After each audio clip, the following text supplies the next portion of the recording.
to this edition of The Final Whistle on learmedia.tv. Our usual email is info@learmedia.tv, and thank you for all the comments, and we're really delighted. I think one of our Final Whistle, my grandson was checking it up, is on one of the, God, I should have written it down, you know, the head I have. It's number 3 in the sports podcast or something like that, but I'll get it anyway. What that means, I have no idea. But it sounds good, doesn't it?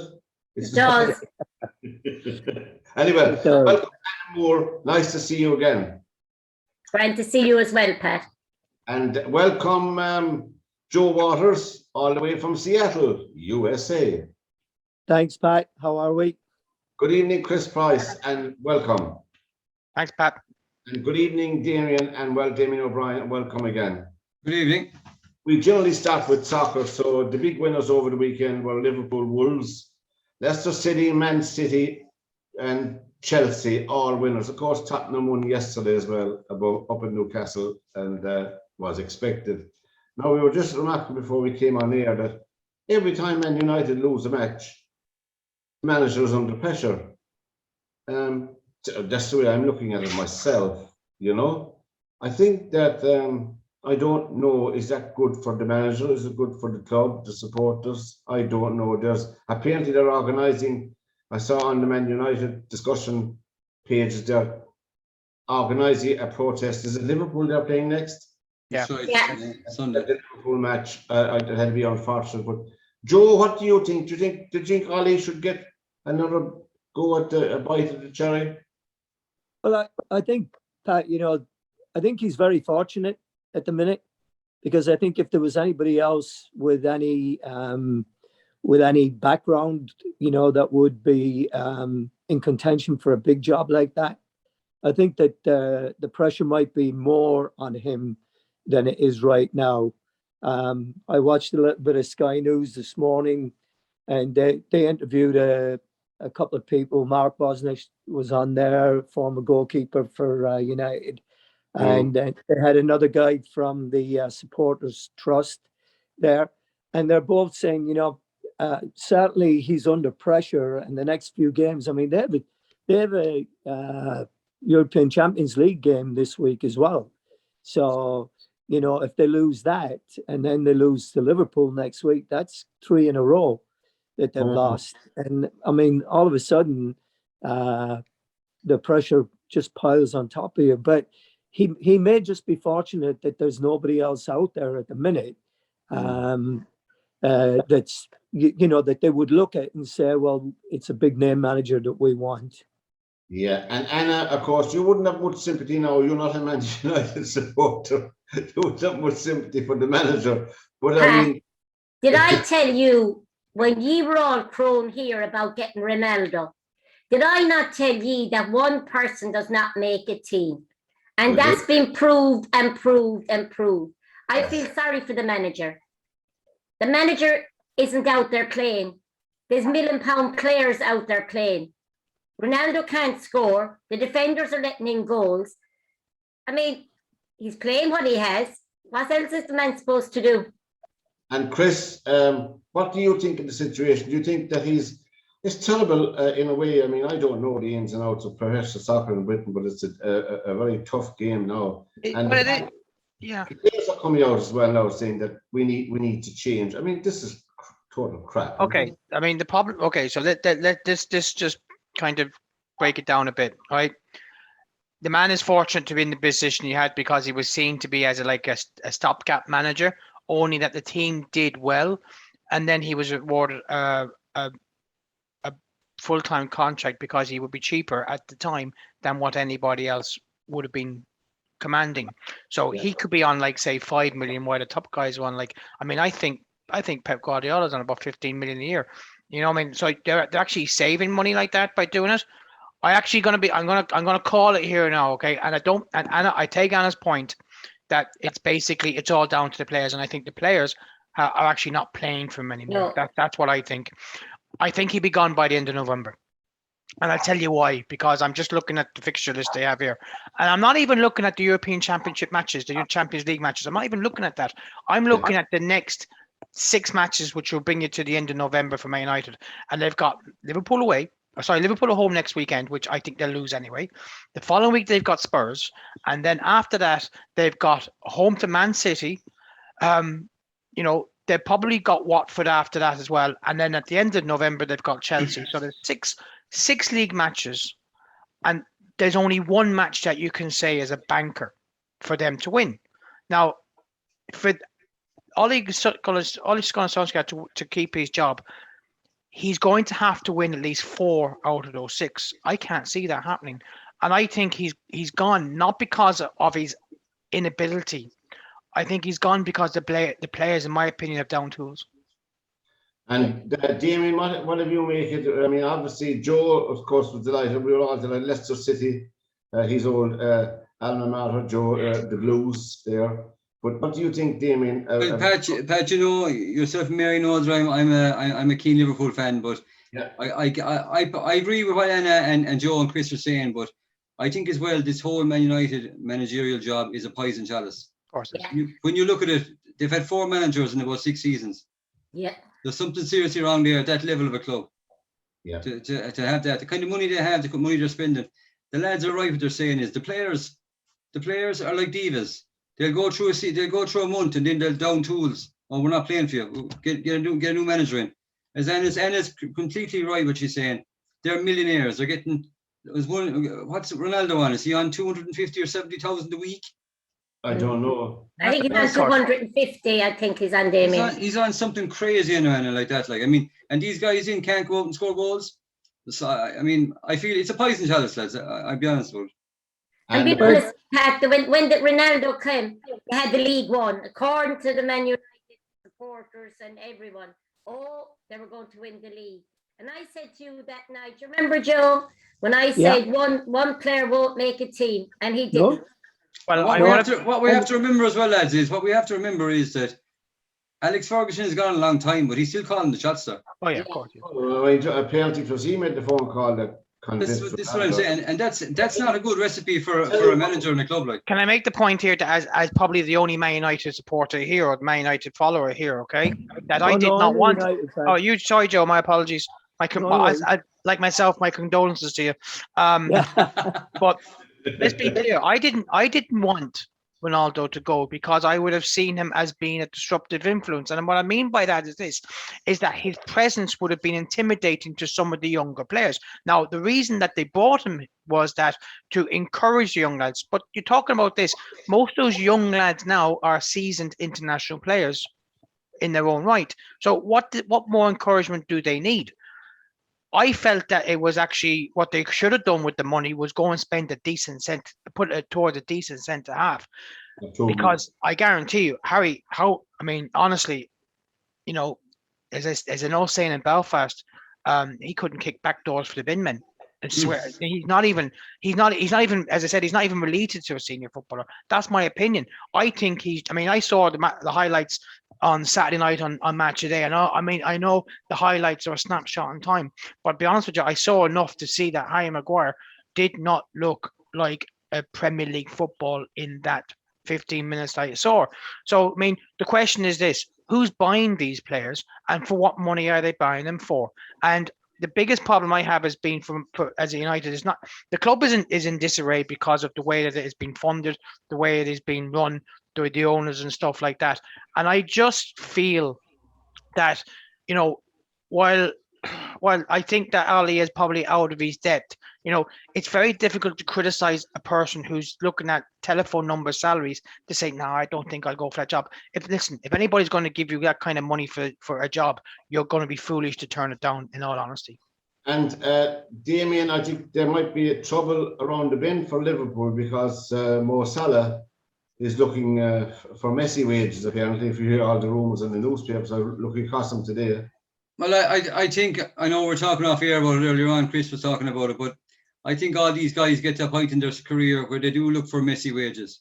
And I mean Messi with the Y at the end of it, not the I. Yeah. But I mean, it's ridiculous. Like, but I mean, Salah, 2 years ago, Salah done the same thing. He held off on his contract. He wanted more money. Then he was leaving. PSG were going signing him.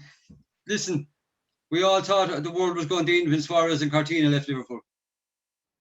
Best That's thing that true. ever happened. Best thing that ever happened. Best thing that ever happened to Well, club, Chris. Yeah. I see he scored over the weekend. Coutinho. He scored over Sorry, the Joe, weekend. you were saying Yeah. something there, Joe. But I mean, there's a couple of things that we have to look at. I mean, I just finished watching the United match, and I mean, I watched the Liverpool one as well. You were very lucky, lads. You scored from 5 breakaways. Hmm. You know, so, Oh, James. Now, Joe. so, Now, you know, Joe. I mean, Now. No, you got it. other than them breakaways, it could have gone anywhere. That's But true. just a couple of things to keep in mind here. You know, let's think back to Liverpool a few years ago. Liverpool were a mess a few years ago as well. Yeah. I mean, they had the same situation where they could not find a manager after Benitez that would keep them in the hunt for it. The closest they got was with Brendan Rodgers when they finished second. But they went through Roy Hodgson, they went through Kenny. And then they're fortunate enough that Jurgen Klopp was available. And he came in and he was the right fit for the club. United, in hindsight, may have pulled the trigger on David Moyes a little bit too early. Mhm. You know, David Moyes maybe had more going for him than people thought at that time. I mean, you look at the job he's doing at West Ham now, and but I watched the United game, and I just watched the body language of players. You know, and you watch how they carry themselves. You know, Cristiano Ronaldo for me in that game didn't do practically anything. You had Matic, who I think has seen his better days, and he's in there, and he's starting. You know, when you have Comedy, who is the future for the club, is sitting on the bench. No, I don't know why he's sitting on the bench, but you know, they just United don't look like a team. They have no fluid movement about them. They have another midfielder they paid 70 million for. No, they have no continuity between the front and the back. Yeah, you know, the Harry Maguire thing. Harry Maguire was asked by Ollie if he'd be okay to play at the weekend, and because it was his old club, he said, "Yeah, I'd love to play." I mean, the guy is not fit, and you could tell that by watching the game. I mean, the goal that Tielemans scored, that chip in, it's because Maguire is not paying attention and gets his pocket picked, and they score from that. You know, there's not Johnny Evans, but you know, for me, Johnny Evans is probably one of the biggest mistakes United have ever made by getting rid of him. And they haven't replaced him. And at Leicester, he's just thriving. Yeah. Well, if you see the first, well, what Joe said about the first goal, about the first Leicester goal was this, right? And my youngster lad picked it up. He says he actually waited for the ball to come to him. And while he was doing that, he was watching up the field and didn't realize that this Leicester player was beside him, which was basically, now what you do is in football, and Joe and lads will tell you, that if a ball's coming to you, you know, go towards the ball and make it a bit quicker. He just waited for the ball to come. But the problem was he wasn't watching the ball. He was watching to see where he was going to pass to without having the ball. And that was the biggest problem that he had.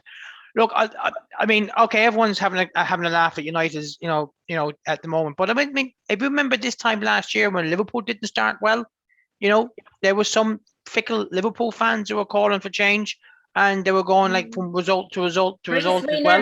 We never asked for our manager to go. We never. There was a few. There was a few when they lost. When Liverpool lost 7-2. When Liverpool lost 7-2. Without Aston Villa. our best centre forward that's in the world nearly with Van Dijk. We had 6 of our first players not playing, and we still came second, which in my opinion was brilliant. Of course it was. It was brilliant. But I have to say, as Joe said, Liverpool had very, very lean years, many, many lean years.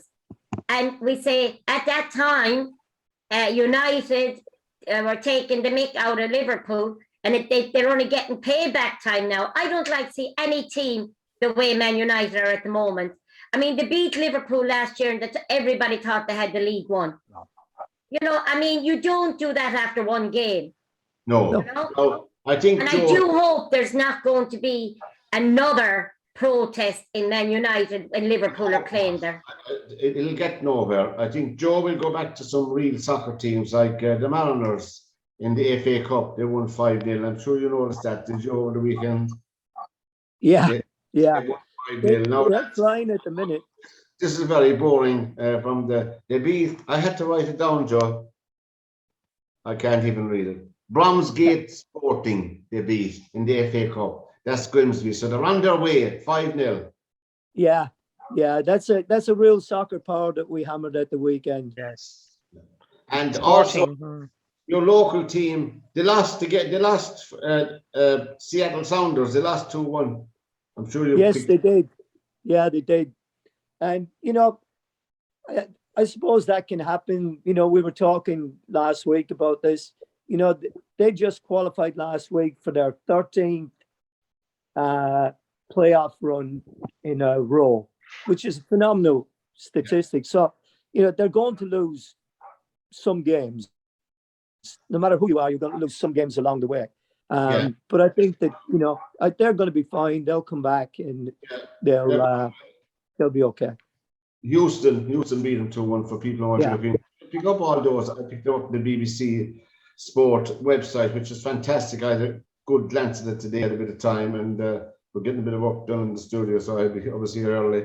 But now we'll just move quickly along to, we'll just mention it because snooker, the Northern Ireland Open, is the first of the home internationals in snooker, professional snooker, and Mark Allen beat John Higgins 9-8 in the final. I know Daniel will pick it up over the weekend, but the reason I'm mentioning it is Mark Allen, for all his woes and tribulations, as you know, we're not going to go into any personal details of people's private life, but an awful lot of it is public, if you follow my drift, which is unfortunate and a bit salacious, but he was declared bankrupt as well, as people may not know. So I was thinking, how is this man standing up playing in a professional tournament at all? Never mind to win it. I was watching his progress and I could see that, he had a different demeanor about him, and I was delighted for him. I'm not excusing anything in his person. I'm just saying that I was delighted for someone like that to overcome adversity like that. Anyone you see the snooker, no?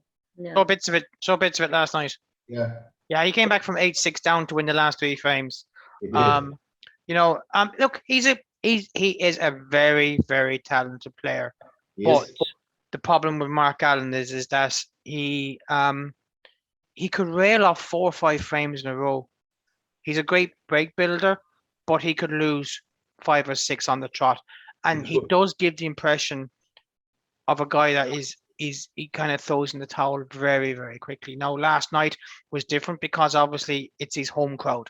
It's a big difference. You've got fellas, so you're going to dig in deep when you're playing in front of your own like that. Yeah, and I just get the feeling now, as I said, we're not going to go into it, but it's, when you've got issues going behind, it's the same as work, same if you're just working in an office or a factory. If you've got something on the back of your mind that's keeping you, keep worrying about it, it's very difficult to focus, and it happens in every sport or every work in life. I hope this can be a watershed to his career, and that because he's still young, he's still able to play, and I just would love to see him do well in the World Championship. I just think that the last few years he's just went out very, very timidly. I don't know whether he's putting the effort in. The thing about snooker is now it's it's a lot of effort that's got to go into it. I think his physical conditioning, maybe he needs to address that. I don't know. I mean, John Higgins last night, you could see he's lost a bit of weight. He's lost about, I think he admits he's lost about 3 stone. So, I mean, it's because, it is a full-time job, snooker. It's not just going from tournament to tournament. You do have to put in the hard yards. You do have to, when it comes to the month of, definitely on the month of March and April, you're doing 8-10 hours a day every day. It has to be done before the World Championships. It's like any game, I mean, when I was a young fella and I was at Leicester, we used to play snooker every day after we finished training. And Willie Thorne, who just passed away recently, was a member of that same snooker hall. he had a room set aside for him so that he could just practice. And no one else was allowed to play on that table, only him. And like Chris is saying there, I mean, this is 8 hours a day when you're not playing. And he's in there. And it's a very lonely existence because he's in there on his own. And maybe he has one other person in there with him. But it's a very, very lonely game. And it takes a lot of dedication to get to where you are. And it's very, I mean, it's a bit like golf. It's very much a mental game as well. The Final Whistle is the program for all people looking and on learmedia.tv, and our email is info@learmedia.tv. Now, Anna, I was reading some of the posts about the IABA and the High Performance Unit in our amateur boxing, and I know I think they've relented now and they've decided to send a team to the World Championships. Is that right? Yeah, we held our elite championships 2 weeks ago. The finals were brilliant. The usual suspects, our Olympians and all our high performance boxers they entered, but they didn't take part. So we're going to have to change our rules and say you have to take part as well. But they all went into training in Abbottstown on the Monday. They were assessed. They were told the team was going to be picked on Tuesday. And then they were told on Tuesday they weren't sending a team. Part of the selection committee and my own committee, the Central Council, if they weren't going to send a team, we were sending a team. If High Performance said no, there still was going to be a team going. Now, some of the one or two of the boys, when they heard there wasn't going to be going to the World Championships, I believe they went home. Some of them didn't turn up to go to Sheffield. And as far as I know, those that went to Sheffield that they thought were up to standard were picked. And the kids that are going are the future of boxing. I watched, and well, I was working above at the stadium at the elites, and our 5 high performance coaches that are never usually there all sat up in the gallery taking notes.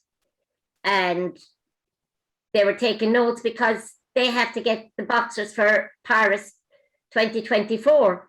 And most of these, they're saying that they didn't have the experience, but that's laughable because these kids have been away as youths, juniors, schoolboys, and have come back with gold, bronze, silver medals from worlds and Europeans. So they do have the pedigree. You know, young Sean Merry at 52 kilos. Sean is just back from the World Army Games, and he won a bronze medal in that at his first big outing. It's in boxing, Pat, as you know, your father would tell you, everything is in the draw. You get a good draw. You get a good draw over the World Championships. You have a medal. But now, since we got a new president of IABA for this World Championships and for the women's one in December, the winner will get 100,000 euros. The silver medalist will get 50,000 and the bronze medalist will get 25,000 euros. That's right. Yeah. So why would you try to keep kids away from achieving that? They have to go. They have to be blooded, Joe. These kids aren't being blooded. These kids have already been there and done that. But now this is at a bigger stage. Give them their chance. And where is this Sean Murray from? I couldn't make. Sean Murray he boxes out of Monkstown in Dublin. Yeah, the World Championships are in Belgrade. So there's Ricky Desbit, Sean Murray, Adam Hessen, JP Hale, Brandon McCarthy, Eugene McKeever, and Kelvin Cassidy. There's a lot of national champions. I'm thrilled for. Calvin Cassidy, I am thrilled for. He's from Saviour's Crystal below in Waterford. The young fella has been there and thereabouts. He goes up to High Performance. He's told he's not good enough. He has to do more. But he's stuck it out and he's stuck in there. And now I'm so thrilled. It's the first time their club ever won an elite title. And it's great to see for the clubs. It's great to see it. And also, What about the national champions? I always thought in my naivety that if you became champion of your division, of your weight division, that you were going to the next Europeans or World Championships. No, that was done away with when high performance came in, Pat. Oh, was it? Yeah. Bernard Duncan and Zara can pick the team, and they will tell them when they go up training, because you're elite champion does not mean that you will be going to a Worlds or Europeans. Before, they used to go to the Europeans and then they'd box off again to go to the Worlds. But that's gone now. High performance, and Bernard Dunn has the final say in who goes to these places.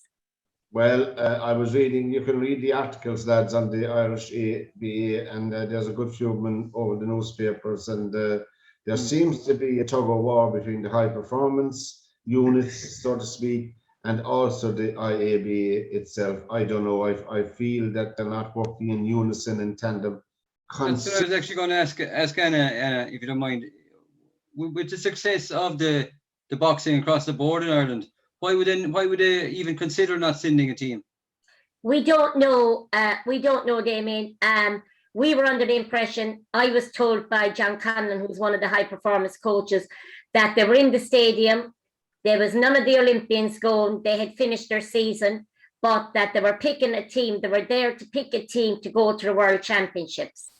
And this team would be brought forward to work in high performance to go through Paris 2024. Then last week, as I said, I was away, but they were told that that they felt that some of them were, now there was one or two too young, we could understand that, but there's two other boys not going who will be an awful loss to that team, and that's Gabriel Dawson from Galway and Kieran Malloy from Connacht as well.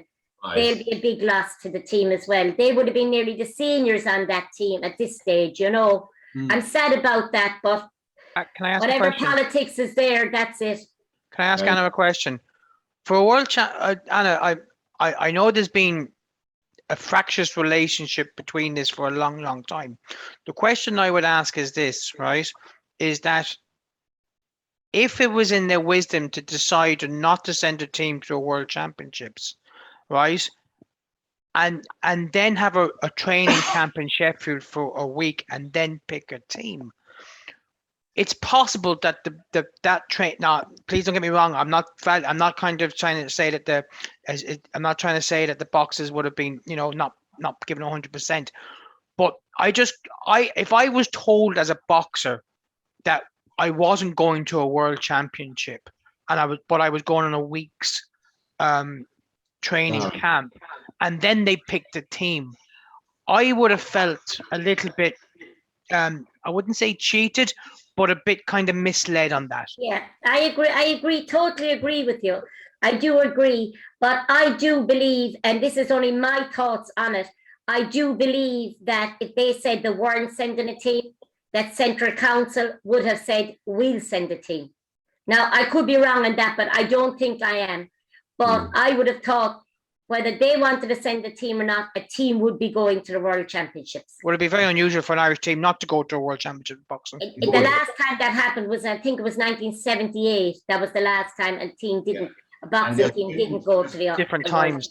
Yeah, just to clarify, there's a women's team entered for the Worlds in Turkey in December, I think. Yeah. I read 3 articles full from my sentence on the boxing, and I still can't make head and tail of it.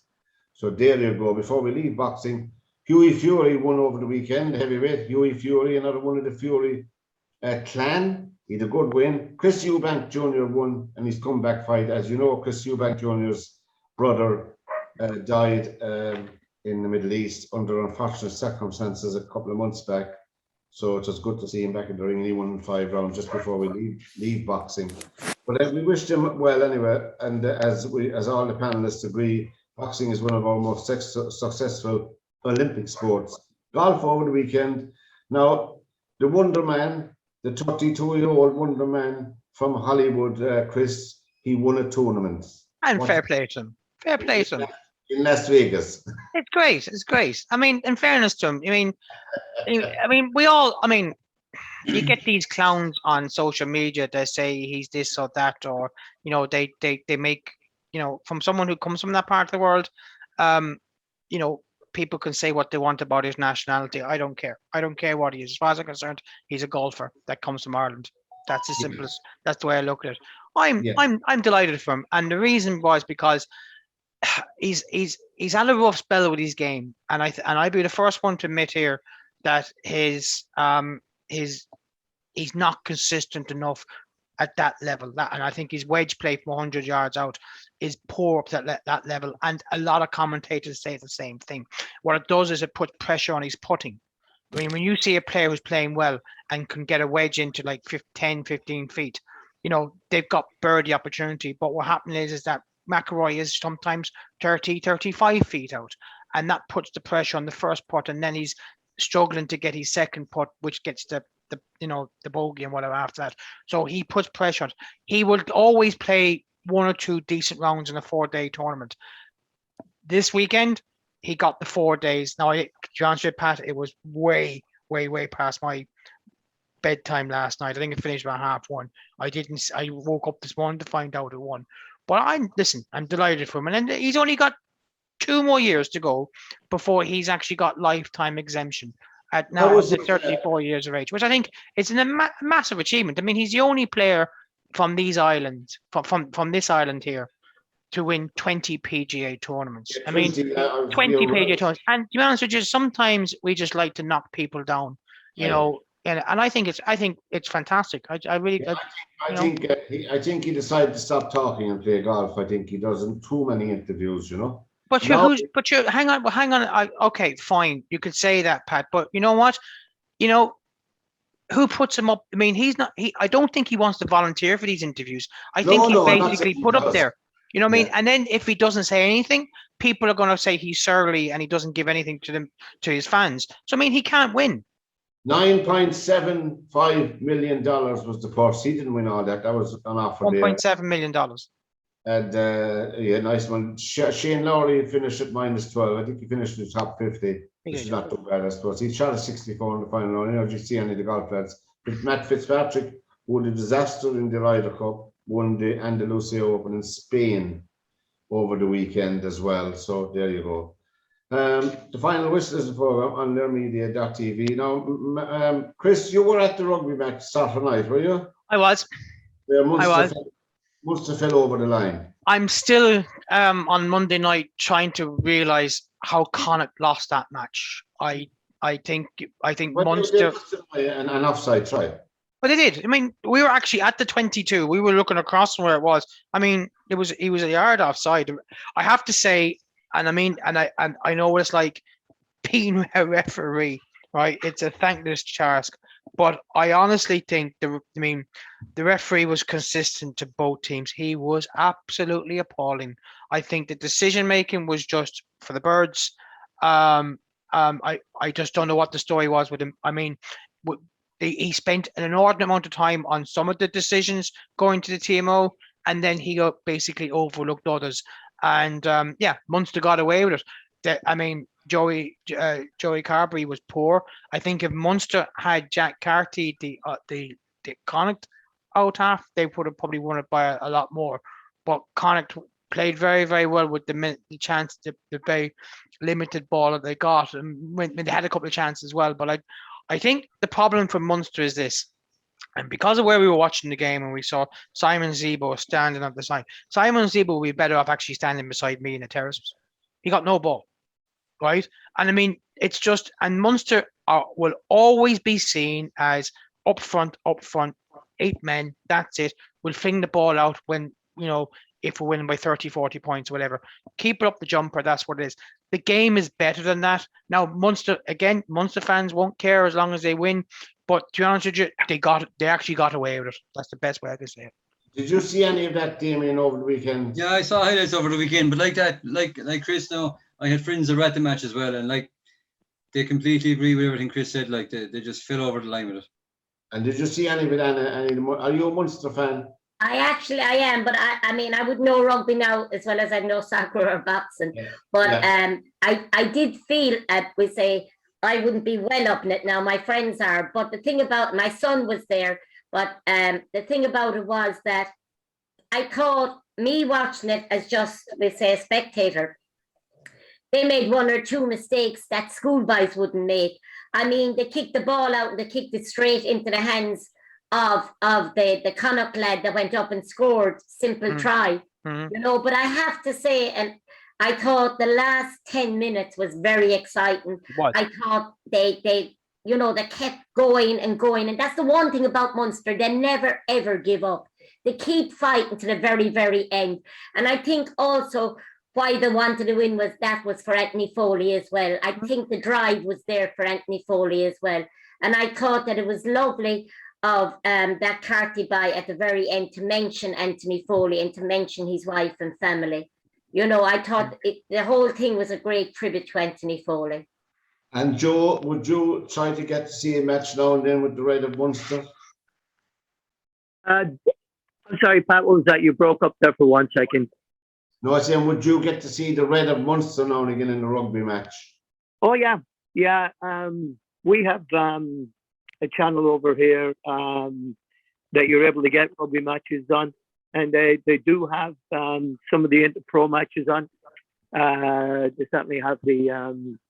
well, it's not the Heineken Cup anymore, I don't think, but they have those matches on, usually on a Saturday only. And yeah, I get to watch them. I didn't see them this weekend. I did read about it, and it sounds like we were very fortunate to escape with a win out of it. Well, for people who weren't there, Joey Carberry got 10 points, and there was 2 tries as well. That was the height of Munster. And before you leave the Munster, I just want to say about it as well, about Keith Earls' interview on Friday night. Oh, it was very good. I thought it was a fantastic interview, a very honest and frank interview. You know, it showed people another side of Keith Earls that you don't see. Well, true, and I think that he's been one of the most unsung heroes in Irish rugby for many, many, many years.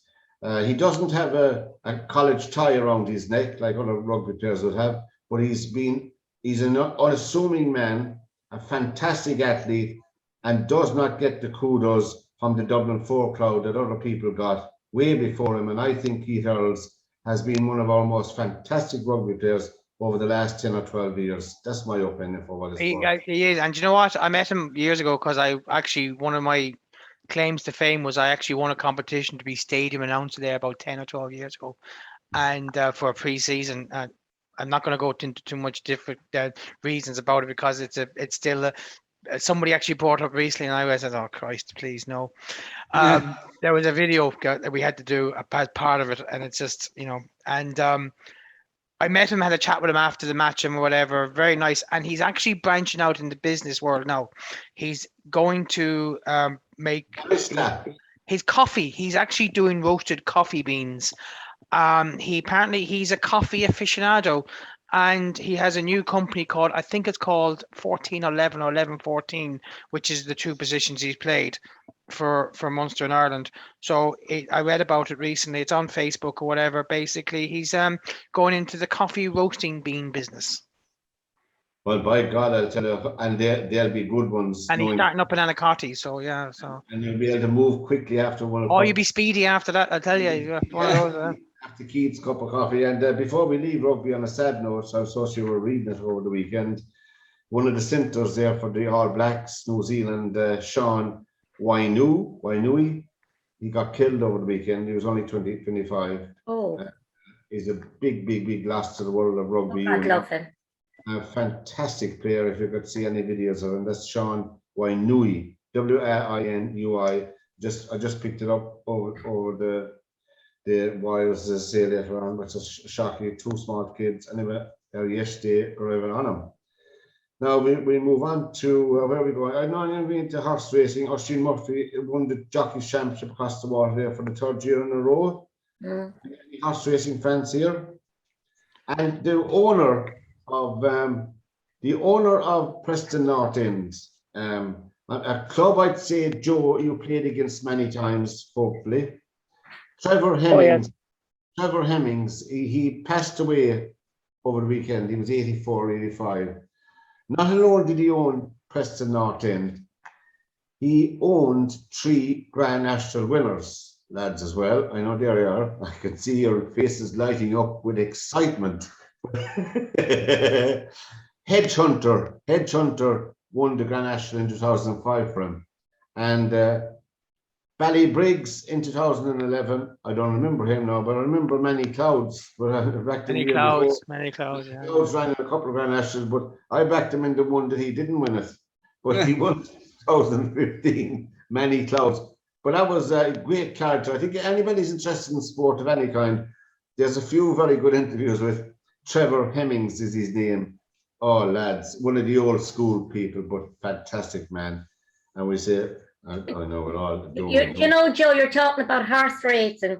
I was reading today on the paper, you know, that girl that has, she was in Cheltenham in the, I think she came fourth, was it, in the Gold Cup? I seen that she had a piece on today about being bullied by a Scottish rider, and that she's bringing something against him because she couldn't put up with it anymore. That's terrible. That's terrible. Carry on, you know, and it should be stamped out immediately. There's no point. It is because, you know, I mean, right, women now are involved in most sports. And, you know, if that's what they want to do, and if they're good enough, and that girl is a very, very good rider, you know, I mean, she shouldn't have to take bullying. Yeah, you're right. You know, I mean, look, it's bullying in the workplace. Yes. Right? It's what it is. And that should be, I mean, she should have to, I mean, the only problem that she has is that she doesn't have a HR department to go to. Yes, exactly. Right. So she has to go to court or whatever to do, because I don't think, I'm not so sure whether the jockey club would be able to do anything about it. But I think one of the things that we note about this year is when Rachel Blackmore winning in Cheltenham and doing what she did. That's the girl. Yeah. Is that was it Rachel Blackmore we're talking about here? Is it? Yeah, I think that's who it is. Yeah. Okay, well, because Rachel Blackmore came, whatever, she won the champion hurdle. Right now, the thing about Rachel Blackmore is that I watched those races on Cheltenham. She wasn't being described as a winning female jockey. She was being described as a winning Cheltenham jockey, and that's where it should be. Yeah, it's where. Well, that's where it is in boxing as well. When you come into boxing clubs. Well, our club anyway, you're told you're not a female boxer, you're a boxer. If you want to be a boxer, you can be a boxer. We don't distinguish. We've tried so hard down through the years to get rid of the stigma of female or women boxers. They're all boxers. End of. Now, final wishes of the program. Tell all your friends about us on learmedia.tv. Our email is info@learmedia.tv. We're always keeping an eye on any Irish sporting legend that's around the place that we call our own. Tom Brady, I'm afraid to see again, Joe. Tom Brady did it again. He very tenuous on your Irish links there, Joe. I'll be honest. We're still searching. They won 28-22 and he got through 2 touchdowns at 44 years of age. I know people are sick of us mentioning, but I think he's a phenomenal human torpedo, you know, at this stage. Yeah, I mean, he's doing absolutely fantastic, and apparently he was carrying an injury as well this weekend. Thumb injury, finger injury, yeah. Yeah, and it's in spite of it, he still goes out and does the job and performs well. I mean, he's just unbelievable, really, to be able to do what he does. And he's 44 years of age. I mean, Man United could take a leaf out of it. Some of the players could take a leaf out of their book. I think any players that go around, soccer lads, that dye their hair blue to play a soccer match, I tell you, if I was their manager, their coach, they wouldn't be dyeing their hair blonde or blue for the match. There's more important things to be doing. Have a proper pair of football boots, with your shin guards on, and off you go, a proper attitude. I don't know, really. Our soccer players are way too pampered altogether. I mean, just some of them go out and they have these Mohican haircuts and they're covered head to toe in tattoos. I don't know. Am I too old for this? Yeah, game? You are, Pat. You are. Yeah. Rhetorical question. I've ever heard one. Pat, can I say something? The under-19 European qualifiers in soccer is in women's soccer is on here in Limerick this week. Starts Wednesday night. Ireland play England below in the Markets Field. Oh, Miss Willett, get down to that. Wednesday night. There's two girls from Limerick. One of them is my grandniece. She's playing, Jenna Slattery. She's playing for Ireland under 19. And there's another girl from Ballingarry playing. Jenna plays with Treaty. She did play with Fairview all the way up. Yeah. What you call it, the other girl is playing with Galway, I think. But they're playing Switzerland as well. I'm not sure. But there's 3 matches this week for the qualifiers for the European under-19s. And anyone that's listening or anyone that's there, come out and support them. You know, it'd be great to get a crowd up to support them, especially with 2 Limerick girls playing, you know. Down there to the Markets Field on Wednesday night, probably around 7, half 7, to see Ireland playing Switzerland in the under-19. No, they're playing England on Friday. On Wednesday night. I think it's Scotland on Friday. I'm not sure, but it'll be great to see. And you know, anyone that's out there that's listening, if you know anyone, bring the kids down to see it. You know, it'll be brilliant. So that's the Markets Field Wednesday night. Markets Field Wednesday night. Ireland under-19. Ireland under-19s playing the qualifier for the European under-19 championships. They're playing against the old foe, England. Yeah, well, we'll have to get down, take a few pictures of that, lads. And anyone that you know of, and I suppose to be nice to see it, all right. You know, and the Markets Field is actually, as you're talking about the Markets Field, Treaty United clinched their playoff spot in the first division last Friday night. Joe, you might be glad to know. So they have a chance now, in their first season in soccer, senior soccer in Ireland, they have a chance of making the Premier Division in their first season in soccer, which is a phenomenal achievement for them, because they did concentrate on homegrown talent, as we said before in this program. That's Treaty United. And they had a big crowd there Friday night against Athlone. It was a 1-1. But all they needed was a point, and that's it. Now they're in the playoffs. So there you go. You don't know what's going to happen. I think it's great. I think it's great. You know, I mean, Tommy Barrett took him over there. I know there's 2 that we had a very, very good centre forward last year when we won the FAI Fairview, and he's playing with them. He's a lovely young fella, great player. And it's great to see most of them are homegrown, as you said. Maybe it might be a bit early for them to go up to the Premier, you know, but you take your chances where you can get them. Well, you can see that Cork City are gone the other way. I used to follow Cork City from Cork. They're gone down the other way, unfortunately. They finished third from bottom, I think. I think that's very sad, Pat. It is, and there's a huge amount of money. The man we mentioned earlier on, Trevor Hemmings, he had a tie-up. Preston North End had a tie-up with Cork City when they bought 2 or 3 players from City that time, and it allowed Cork City to pay off their debt as well, the income they got from that, plus a bit more investment from them. And sadly, they got relegated. So there you go. I mean, I never remember, Pat, and I followed soccer a long time. I never remember Cork being that far down, or we say in the Premiership, the mind in the first division. It's very sad for such a big city. It's very, very sad. The investment isn't there. Joe, do you remember Al Finucane? Would you know Al Finucane, would you? I played with Al. Yeah. I played in some benefit matches in the Markets Field when I came home in the summertime, and played with Kevin, Al, Andy McAvoy, Joe Manny, all the boys. Yeah, we're hoping to recruit 1 or 2 of them for the program as well. So we'll have a lot of to look back. You know, they're good soccer heads. You know, Damien. So tell me now, you're confident that Liverpool are the Premier League champions? No, I wouldn't say that, Pat. But I'm confident Liverpool are a great team. Yeah. I agree with you, Damien. I agree with you. We're not going to be too cocky. We'll take too early in the season. There's never a title won in October, lads. Nah.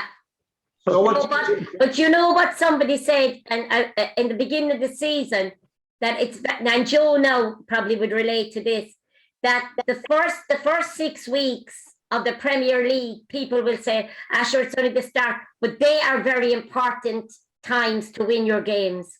Is that right, Joe? Well, I mean, getting off to a good start is very, very important because it is so difficult to play catch up. Yeah. You know, it really is. When you get off to a good start, it builds so much confidence in you, in the group, that you start believing in yourselves just more and more. And it's hugely important, and that's why you talk about the United thing. Not to go back to them, but if they lose these two games on Tuesday or Wednesday, and then against Liverpool at the weekend, I mean, that's demoralising. That is soul destroying when that happens to you, and it's a whole different kettle of fish that you're coming up with, and you're having to fight with. So yeah, getting off to a flyer is very, very important. I mean, I think, didn't we see that with Liverpool a few years ago when? Yeah, 2 seasons ago, yeah. But we're talking about Liverpool and Man United. I wouldn't be overly confident. I mean, I wouldn't be saying, "Oh, we'll beat them well." I think it'll be a good game of soccer. I think it will, and I think it'll be even enough. What do you think, Damien? Yeah, I agree with you. I know, listen, there's never a runaway game with United and Liverpool. It's always a tight game, and I'm looking forward to it, Well, it'll have to be better than the last 2 or 3 matches because they have been overhyped by the broadcaster and they have been dull as dishwater where both teams have just cancelled each other out. So it's going to be an overhyped match again this week because of what's going on at Old Trafford. And I wouldn't be surprised if it would be 0-0 or 1-1. I actually expect Liverpool to win handy enough. I think at the moment, if they won 2-0, it wouldn't flatter them. But I mean, it all depends on, as far as I'm concerned, the attitude of some of the senior Man United players. It depends on whether they want to play or not. I actually think, Chris, when United play Liverpool, they always rise to their game. Yeah, but they've been cancelling each other out. The last 3 or 4 matches that have been played, it's been the worst match of the season. It's been the worst match of the season, right? Because basically they're just I think last year United took one. Definitely, I think the match at Liverpool was a draw, 0-0, I think. And United said, we'll settle for a point here, and that's the way they operated that day, and that just basically meant that they would just play, defensive. They weren't going to be very attacking. And Liverpool at that particular stage, because they had the injuries, as you said, weren't in a position to force it. Well, the one good thing, Chris, I can say about Liverpool this year is the last few, well, obviously not the year they won the league, but when they play a team of lesser, we'll say lesser strength team, they kind of dip their performance to kind of level that team. You know what I mean? They've dropped points. Well, Brentford this year was different because Brentford are going to take points off. They're going to take points off all the big teams this year, lads. Brentford should have beaten Chelsea the weekend for God's sake. And they could have beaten Liverpool a couple of weeks ago. They could have. You're right. They could have. But I'm just glad that Liverpool are doing the job against the likes of Watford or all these smaller teams, because that's their biggest accolade over the last few years. That's where we always fell down, Damien. We could always beat the bigger teams, but we always were beaten by the smaller teams. That and Christmas as well. Yeah, I hate Christmas always kill us. I hate the break of Christmas. I hate that. Sometimes I know the book stops with the manager of a team. I understand that, but there is much spotlight shone on the coach at Manchester United. Can anybody here on the panel tell me who the coach is in Man United? Well, they have different coaches, have they? I don't know. They have Michael Carrick is one of the coaches. Mike Phelan, is he still there, Mike Phelan?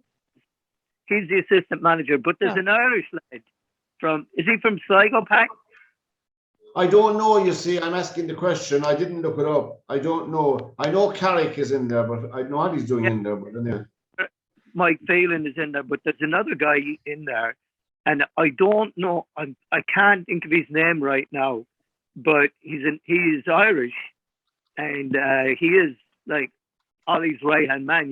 If you watch him on the bench, like I watched again, like I said this morning, and when they make their substitutions or they went to, I'm not sure it's when they went to goal down, when they were at the 2-1 stage of the game, but Ollie is sitting next to him, on the bench, and he does it a lot. I've watched him in games, and He's he Kieran. does, I think a lot of the fitness stuff with him as well. He's Kieran McKenna. Kieran McKenna. He's from the north, right? He's from the north. Carrick is assistant manager. Kieran McKenna is like an assistant manager. In fairness, they've got I mean, Darren Fletcher is there behind the scenes. Who's done as coach? But who's done as coach? Well, see, that's the thing. They've no one down as coach. They've basically got manager and 4 assistant managers. So you wonder who's doing the coaching sessions. But then again, you have to remember that in England, the manager would be always seen as the coach. That's the way it always was. Now, because the continental way in Germany, France, and Spain would be different, that the coach would be not the one that's signing the players. The signing of the players is done elsewhere. They don't call they would have a general manager. I know, like in Bayern Munich, where the new guy who came from Nagelsmann, who's come from RB Leipzig, he's the coach. But the guy that does the signing of the players is Salihamidzic, who I saw play about 20 odd years ago for Bayern. And he would be the guy that would basically run the team. Now they would have a board with Oli Kahn and Bummenigge and stuff like that. So it's a completely different setup. So when we say a coach over here, the coach in the continental would be what we class as the manager. It's a completely different thing. All right, yeah. You know, They have 4 guys down as assistant manager, but it doesn't seem anybody is willing to put the name coach after one of their names. Like, so I don't know. But you know what was great to see, Pat, the weekend as well, to see the young fella from Cork in the Liverpool goal. I'm thrilled for him. He's number 2. And, you know, I mean, he didn't have much to do, but when he did, he done it well, you know. Kevin Kelleher. Kevin Kelleher. And they can't get his name. You can't get his name right. Can I ask a question about this? And I have my feelings on this, and I want to ask you, diehard red-blooded Liverpool fans here, or your opinion on him. I think he's a decent goalkeeper. I think he's got a lot yet. He's got a lot of potential, but he's not. I just feel that he's 22, right? And I just get the feeling I would hate to see him be number 2 for a long time, when it would be too late for him to be a number 1 or elsewhere. I'm asking the question, do you think is because he hasn't played many games Liverpool, and he's only been playing in either cup matches or when Alisson is stuck in South America. So the question I ask some of the diehard Reds here is this: do you see Kevin Kelleher as a long-term replacement as a number 1 goalkeeper, or will he have to go elsewhere to get games? And will he be seen as the next year or 2 as a crossroads to his career? I generally think that he'll have to go on loan. He will have to go on loan. He's very young. He's not going to, I mean, the thing about it is, the backs he had in front of him the other night, you know, I mean, they were brilliant. Some of them are the best in the world, I really think. But I do think that, yes, I do believe he's not going to be number 1 at the moment. He's only 22. He probably will maybe next season have to go on loan if they get another keeper in. But that's just my opinion. What do you think, Damien? We could get a few Bob Damien and get him to come to Treaty if they get promoted. Fairview. He got to Fairview first. He'll get I plenty know of. we have a great goalkeeper. We don't need one. Send him down to Cork, and they get plenty of work down there. I agree with the lads are saying. Look, he was a number 3. He was a number 3 goalkeeper under Adrian. Would say for the last 2 seasons. And in fairness, Adrian won us the Super Cup there. The first year he came on. Remember our number 1 was injured. That's and Adrian right. came on and played. And he stopped the penalty. But I mean, after that, then he was dire. He was fucking dire. He was letting him in he was letting him in like a fucking hole in a fishing net. But Kelleher, he's very young, lads. He is young, and I don't think he's going to stay on the bench. It's not good for his career. No. It's not good for his mental health, his game, or his career. No. He's sitting on the bench the whole time. There's 2 sides to that story, though. You know, it's all well and good saying that he needs to go out on loan and he needs to do this or he needs to do that. Problem there is that Liverpool needs somebody to be a backup. And they need somebody that's going to be really reliable, right? If he goes out on loan and he gives up that second spot to somebody else, does that then harm him because this other person that comes in, because somebody will have to come in, the same as they've done at United, and they do it all the big clubs. They have an experienced backup, right? So does that just push him further behind? And I mean, I know he needs to play games and what have you. Spending games, under 23 games is not going to help him. You see, the point I make, Joe, is this, right? Is that he played a cup game recently, and he was poor for the penalty that was conceded. Okay, Mhm. and I feel that his lack of game time will mean that he won't get the experience of how to deal with certain situations. And I also feel for the young lad that when he did play like a run of 3 games and didn't concede a goal last year, and then was just basically dropped, and that was the end of it for the year. And as Anna says, you talk about mental health and all that. I mean, he didn't have much to do apart from 1 or 2 decent saves on Saturday. Would he not just allow, and this is where game management comes in and squad rotation, would he not be better off giving Kelleher a run of maybe 3 or 4 games, maybe 5 games in all competitions, let him get that experience and say to Allison, do you know what, take a rest?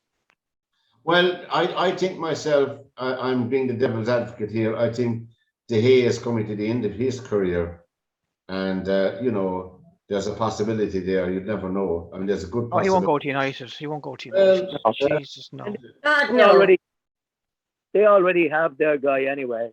The guy that was at Sheffield United last year. They have him. That's the one they're earmarking. Yeah, but I mean, I agree with you guys about Kelleher. I mean, it's the age-old one. How does the player get experience if he doesn't play, and how does he get to make decisions under pressure if he's not playing? So going out on loan would probably be the most beneficial thing he could for his career. Klopp could find a place in Germany because he's huge connections in all the clubs in Germany as well. Klopp himself. I don't know. Would he not be playing maybe with the reserves? Well, he does play with. Well, see, that's what I'm saying. Like, it's not that he's not getting playing time. It's not getting Premier playing time. You see, the problem is, Anna, is that the reserves usually play maybe the Thursday, Friday night or whatever, and he's training with the first team squad. So he's beyond the reserves at this stage. So he's there as he's number 2 goalkeeper. Yeah. But like what's happened to say Darren Randolph, who was like number 2 at places for like the last 4 or 5 clubs, his international game has suffered. I actually do think he's still at the moment Ireland's best goalkeeper, but because he's not getting the game at club level, he's not getting picked for the international team. And that's and I just hate to see a guy who's got potential at 22 just basically think, you know what, it's a great club, Liverpool, I'm getting decent money, I could stay here for the next 15 years. But who's going to remember him? No one. No. Yeah, you're right. We've come to the end of it. Speak to that because I had the same situation at Leicester, in that I'd be in the squad and I'd be playing. When somebody was injured, I'd be subbed, but I really wasn't getting quality playing time.